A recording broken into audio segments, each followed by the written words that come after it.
DRF defence research forum, এটা খুব গুরুত্বপূর্ণ, এটা একটু খেয়াল করে দেখবেন। ভারতের হাসিমারা বিমান ঘাঁটি গুড়িয়ে দিতে পারে বাংলাদেশ, বিজিবিকে দেখা মাত্র বিএসএফ সদস্যরা ভয়ে পালিয়ে যাওয়ায় তা সম্ভব হয়নি। অ্যালকোটান 100 M2 আধুনিক anti tank multipurpose rocket launcher, border guard Bangladesh BGB এর হাতে। অল ওয়েদার একটা যে অ্যালায়েন্স আছে আর কি, তো এটা মানে তারেক রহমান সাহেব যদি প্রধানমন্ত্রী হয় বা ওই ডাক্তার শফিক বা নাহিদ ইসলাম, মানে আসার সাথে সাথে ভাই ওই এগ্রিমেন্টটা করে নিতে হবে চীনের সাথে। তো দেখেন এখানে ডিটিভি আরও একটা পোস্ট দিয়েছে, silent storm beneath the sea unseen guardian of Bangladesh navy.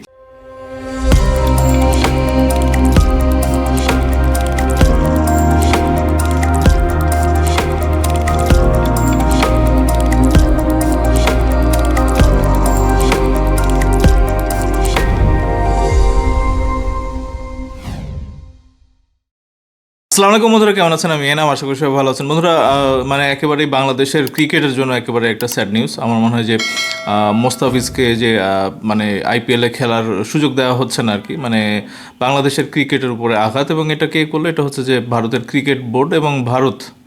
তো আমার মনে হয় যে এটা নিয়ে একটা আলাদাই ভিডিও হতে পারে। এবং আজকে যে ভিডিওতে যেগুলি আমি আপনাদেরকে বলবো সেটা হচ্ছে যে একেবারে ডিফেন্স রিলেটেড কিছু ইনফরমেশন। তো আমার মনে হয় যে আমরা একটা একটা করে আপনাদের মাঝখানে এগুলি হাজির করতে পারি। তো বন্ধুরা, প্রথমে আমেরিকা, ট্রাম্প সরকারের একেবারে নজরের মধ্যে ছিল ভেনেজুয়েলার প্রেসিডেন্ট মাদুরোকে আটক করা হয়েছে। এটা কে বলছে? এটা ট্রাম্প বলছে আর কি।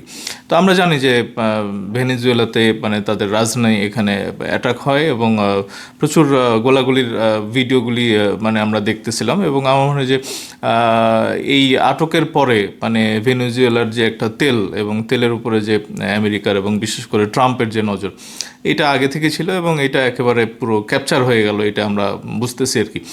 তো দেখা যাক এটা ইন ফিউচারে কী হয়। এবং আশা করব যে আসলে বড় যেই শক্তিশালী যেই রাষ্ট্র এবং প্রতিবেশী রাষ্ট্র যেগুলো আছে আর কি, এবং বৃহৎ যে রাষ্ট্রগুলো আছে, তারা এই ছোট রাষ্ট্র এবং দুর্বল রাষ্ট্রদের উপরে এটা থেকে আবার নজর দিবে না।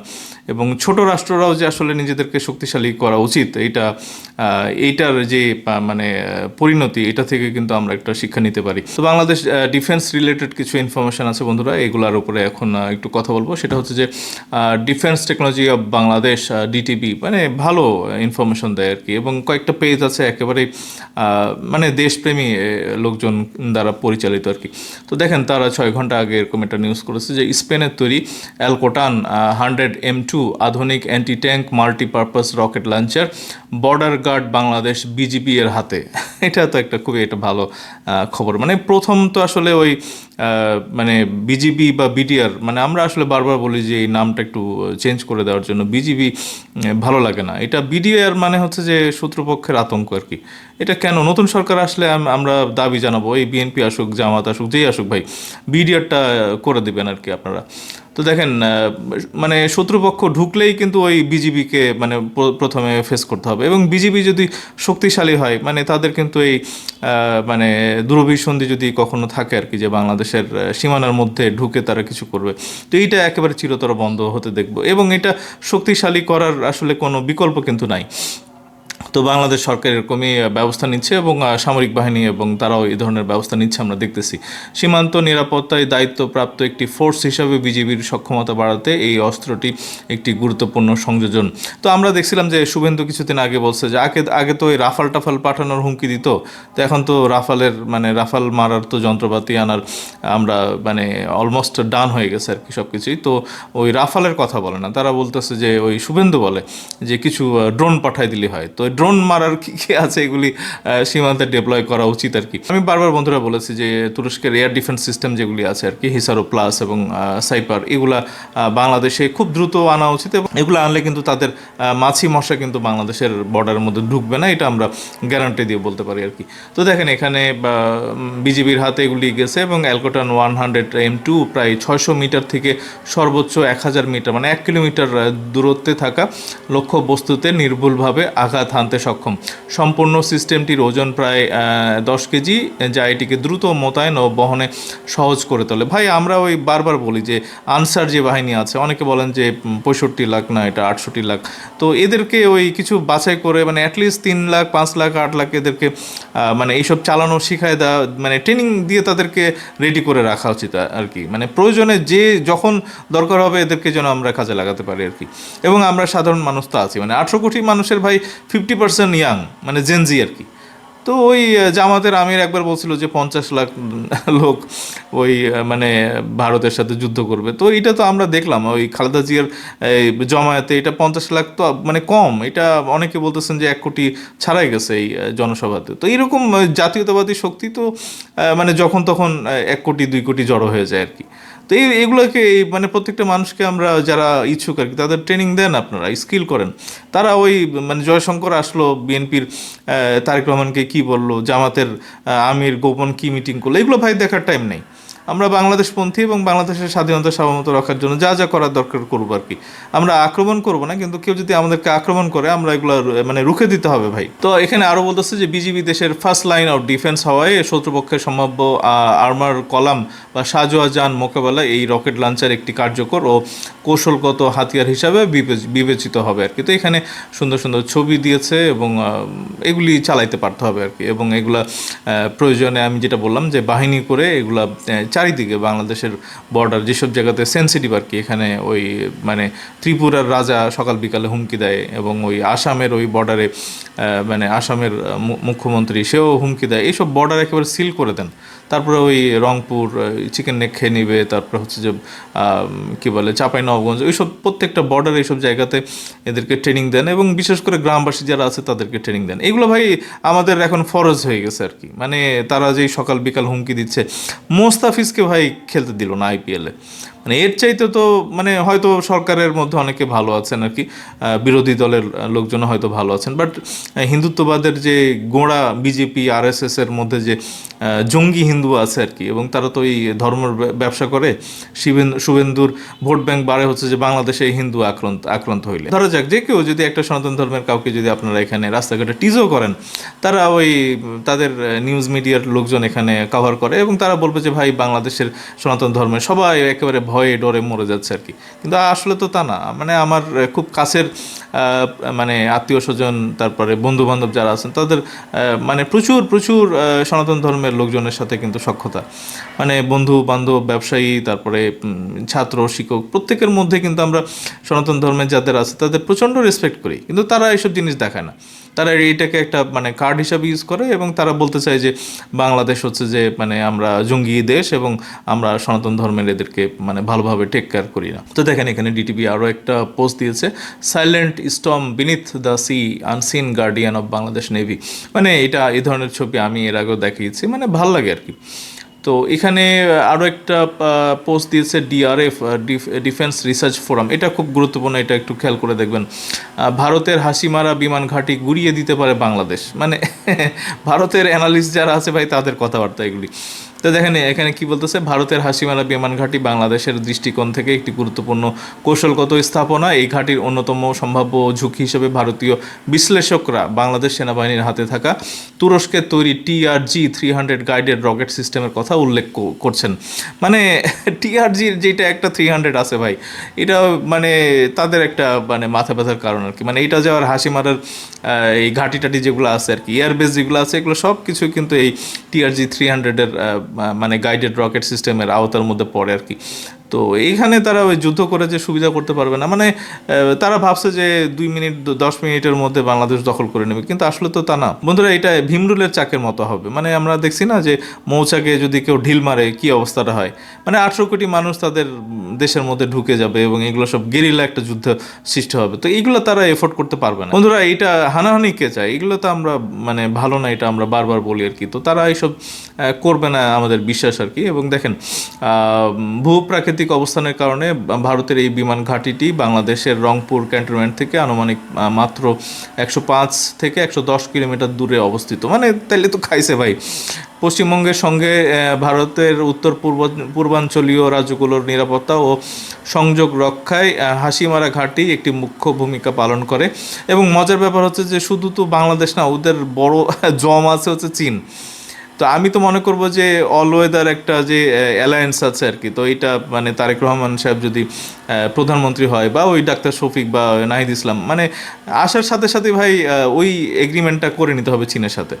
মানে অল ওয়েদার মানে হচ্ছে কি যে মানে তাদের সাথে বাংলাদেশ যদি কখনো এই এগ্রিমেন্টটা করে তাহলে বাংলাদেশ আক্রান্ত হইলে কিন্তু চীন চলে আসবে আর কি। তো এইটা আমাদের এখন একটা অপরিহার্য একটা ব্যাপার হয়ে গেছে যে তাদের সকাল বিকালে হুমকি ধামকি এগুলো আমাদেরকে বাধ্য করবে সেই এগ্রিমেন্টের দিকে যাওয়ার ব্যাপারে আর কি। বন্ধুরা, এটা আপনারাও বলবেন যে এটা আপনারা কতটুকু সমর্থন করেন। মানে চীনের সাথে কি আমাদের একটাই মানে হাইয়েস্ট লেভেলের এগ্রিমেন্ট যেটা পাকিস্তানের সাথে আছে, যে পাকিস্তানের মানে স্বাধীনতা সার্বভৌমত্বের, এটা তো মানে চীনের সাথেও আমাদের এগ্রিমেন্ট আছে, কিন্তু একটা হাইয়েস্ট একটা এগ্রিমেন্ট আছে যেটা করলে পারে বাংলাদেশের মানে সভারেনিটি বা যেটাই বলি আর কি, স্বাধীনতা সার্বভৌমত্ব, এটা রক্ষার্থে কিন্তু চীন যদি মানে বাংলাদেশ যদি আক্রান্ত হয় চীন এগিয়ে আসবে। এটা একটা কনফার্মড একটা ইস্যু হয়ে যাবে আর কি। তো এইটা কি আমরা করব? মানে আপনারা একটু কমেন্টে জানান তো।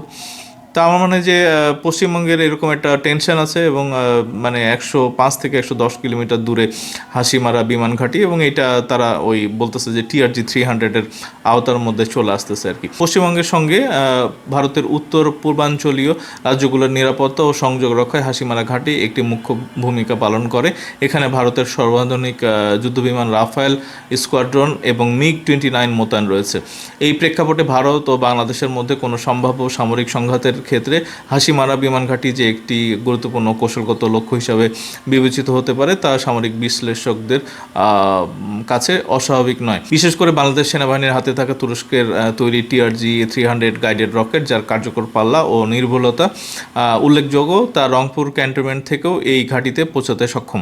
মানে এটা তো আমরা পসিবল আর কি। এই রকেট সিস্টেমের সবচেয়ে আলোচিত বৈশিষ্ট্য হলো এর উচ্চ গতি। TRG 300 শব্দের চেয়ে প্রায় 4 গুণ দ্রুত, অর্থাৎ ম্যাক 4 গতিতে, মানে চিন্তা করছেন ম্যাক 4 গতিতে যদি এটা ছুটে তাহলে তাদের মানে ওই ডিফেন্স কাজ করবে না আর কি। ম্যাক 4 গতিতে লক্ষ্যবস্তুর দিকে অগ্রসর হতে পারে। এই উচ্চ গতির কারণে সম্ভাব্য আকাশ প্রতিরক্ষা ব্যবস্থার জন্য প্রতিক্রিয়া দেখানোর সময় অত্যন্ত সীমিত হয়ে যায়। তাত্ত্বিক হিসাবে রংপুর সেনানিবাস থেকে নিক্ষেপ করা হলে রকেটটি প্রায় 1 থেকে 1.5 মিনিটের মধ্যে হাসিমারা এলাকায় পৌঁছাতে পারে। তবে আপাতত বাস্তবতা হলো বর্তমান পরিস্থিতিতে বাংলাদেশের প্রায় পুরো ভূখণ্ডই ভারতের বিভিন্ন ধরনের মিসাইল রেঞ্জের আওতায় রয়েছে। একই সঙ্গে উল্লেখযোগ্য বিষয় হচ্ছে বর্তমানে রংপুরে একটি medium artillery brigade, 66 artillery brigade অবস্থান করলেও সেখানে এই মুহূর্তে TRG 300 মোতায়েন নেই। এখানে বলা হচ্ছে যে সাভারে সমরাস্ত্র মানে বেশিরভাগ ক্ষেত্রে এগুলি সংরক্ষিত থাকে এবং যুদ্ধকালীন বা সংকটময় পরিস্থিতিতে প্রয়োজন অনুযায়ী সেখান থেকে সংশ্লিষ্ট এলাকায় স্থানান্তর করা হয়। সব মিলিয়ে এটি একটি কৌশলগত বিশ্লেষণমূলক আলোচনা যা দক্ষিণ এশিয়ায় নিরাপত্তা বাস্তবতা ও সামরিক ভারসাম্য বোঝার জন্য তুলে ধরা হয়েছে। তো এটা অবশ্যই এটা ভালো। এবং দেখেন এই হাসিমারা এখান থেকে রংপুর থেকে কিন্তু 102-এর মধ্যে রেঞ্জের মধ্যে চলে আসছে, মানে ওই তুরস্কের TRG 300। তো এটা একটা ভালো খবর। তো দেখেন এখানে DRF তারা আরও একটা নিউজ করেছে যে লালমনিরহাট সীমান্তে বিজিবির সতর্কতায় পিছু হটল BSF। তো এটাও একটু ছোটো করে পড়ি। লালমনিরহাটের পাটগ্রাম উপজেলার ধবলসুতি BOP এলাকার সীমান্তে বিজিবির বাধার মুখে নির্মাণাধীন একটি রিং ব্রিজ ফেলে রেখে কৌশলে সরে গেছে ভারতীয় সীমান্তরক্ষী বাহিনী BSF। মানে সাবাস, মানে দৌড়ানির উপরে রাখতে হবে ভাই। আজ দুপুরে বলসুতি BOPর সীমান্তবর্তী 828/2 এস পিলারের কাছে এই ঘটনা ঘটে। স্থানীয়দের ভাষ্যমতে জুমার নামাজের সময় সুযোগ নিয়ে BSF সদস্যরা, মানে এটা গতকালকের খবর, আমি যখন আজকে ভিডিওটা করতেছি আজকে শনিবার, স্থানীয়দের ভাষ্যমতে জুমার নামাজের সময় সুযোগ নিয়ে BSF সদস্যরা নির্মাণ কাজ শুরু করে। তবে বিজিবির সতর্ক নজরদারিতে বিষয়টি দ্রুত ধরা পড়ে। ধবলসুতি BOP কমান্ডার হাবিলদার আনোয়ার হোসেন জানান, নিয়মিত টহলের সময় BSF-এর এই তৎপরতা বিজিবির চোখে পড়ে। বিজিবি সদস্যদের উপস্থিতি টের পেয়ে BSF নির্মাণাধীন রিং ব্রিজটি রেখে কৌশলে এলাকা ত্যাগ করে। তিনি আরও বলেন, সীমান্ত এলাকায় এ ধরনের একতরফা ও অনুমোদিত স্থাপনা নির্মাণ আন্তর্জাতিক সীমান্ত আইন লঙ্ঘনের শামিল। এই ঘটনায় বিজিবির পক্ষ থেকে তীব্র নিন্দা জানানো হয়েছে। স্থানীয়দের চলাচলের সুবিধার জন্য আলোচনার মাধ্যমে বিষয়টি সমাধানের আশা করা হলেও বিজিবিকে দেখা মাত্র বিএসএফ সদস্যরা ভয়ে পালিয়ে যাওয়ায় তা সম্ভব হয়নি। তো এখানে এই যে ব্রিজের একটা ব্যাপার আর কি, তারা বন্ধুরা দৌড়ের উপরে থাকুক এবং বাংলাদেশ ভয় ডরহীন একটা মানে সংস্কৃতি চালু করুক আর কি, এবং এখানে উস্কানি আমরা না দিই। বন্ধুরা, এই মোস্তাফিজের যে আসলে আইপিএলে খেলা হলো না, এটা কিন্তু আসলে শুরুটা কিন্তু আমরা করছিলাম। ময়মনসিংহে ওই সনাতন ধর্মের ওই বাবুকে মানে মেরে পুড়িয়ে ফেলার তো আসলে কোনো কারণ দেখি না।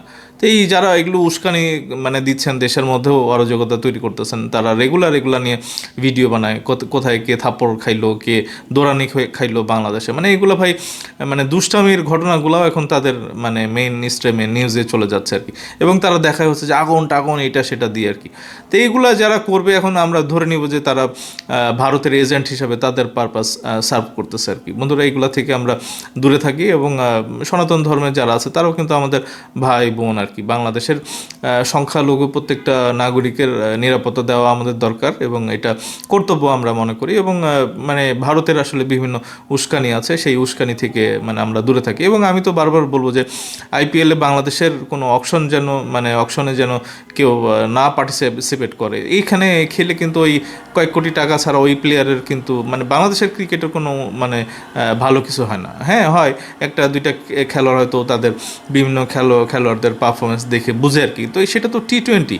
ওভারঅল ক্রিকেটের কথা চিন্তা করলে আইপিএল কিন্তু বাংলাদেশের কোনো ভালো কাজে আসে এটা আমার মনে হয় না। তো বন্ধুরা, এটা নিয়ে আমি একটা ডিটেলস ভিডিও বানাবো, মানে ভারতের অ্যাগ্রেশন এবং কনস্পারেসি মানে ক্রিকেট মাঠেও ছড়িয়ে গেছে, এবং এখান থেকে আসলে আমরা কীভাবে সজাগ হতে পারি, কীভাবে কেমনভাবে আমরা ঐক্যবদ্ধ থাকতে পারি, পুরো জাতিকে এক করে রাখতে পারি, এগুলি নিয়ে কিন্তু আসলে আমাদের ভাবনার বিষয় আছে, এবং আশা করবো যে পরবর্তী ভিডিওটাও আপনারা দেখবেন। তো বন্ধুরা, এখনকার মতো এটুকুই। যারা আমার ভিডিওটা একেবারে নতুন দেখতেছেন, চ্যানেলের নতুন আছেন, সাবস্ক্রাইব করতে ভুলবেন না, লাইক করবেন, কমেন্ট করবেন, এবং বেশি বেশি করে শেয়ার করে দেবেন বন্ধুরা, এবং সাথেই থাকবেন। খুব তাড়াতাড়ি দেখা হচ্ছে বন্ধুরা। ধন্যবাদ সবাইকে। আসসালামু আলাইকুম।